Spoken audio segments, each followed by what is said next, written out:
ஆரணி ஆற்றில் குப்பை கழிவுகளை கொட்டும் பொன்னேரி நகராட்சி மீது கடும் நடவடிக்கை எடுக்கப்படும் என மாவட்ட ஆட்சியர் பிரதாப் தெரிவித்துள்ளார். திருவள்ளூர் மாவட்டம் பழவேற்காட்டில் நெகிழி கழிவுகளால் ஏற்படும் சுற்றுச்சூழல் பாதிப்பு மற்றும் கடற்கரை தூய்மைப்படுத்துதல் குறித்த விழிப்புணர்வு பேரணி மாவட்ட ஆட்சியர் பிரதாப் தலைமையில் நடைபெற்றது. இதில் பள்ளி கல்லூரி மாணவ மாணவிகள் தன்னார்வலர்கள் கலந்து கொண்டு கைகளில் விழிப்புணர்வு பதாகைகளை ஏந்தியபடி முக்கிய வீதிகள் வழியாக ஊர்வலமாக சென்று விழிப்புணர்வு செய்தனர்.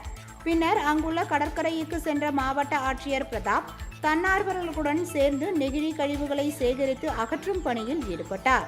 தொடர்ந்து செய்தியாளர்களிடம் பேசிய ஆட்சியர் பிரதாப், ஆரணி ஆற்றில் குப்பை கழிவுகளை கொட்டி மாசுபடுத்துவது தொடர்பாக எழுப்பப்பட்ட கேள்விக்கு பதிலளித்த ஆட்சியர் பிரதாப், ஆரணி ஆற்றில் குப்பை கொட்டும் பொன்னேரி நகராட்சி மீது கடுமையான நடவடிக்கை எடுக்கப்படும் என திட்டவட்டமாக தெரிவித்தார்.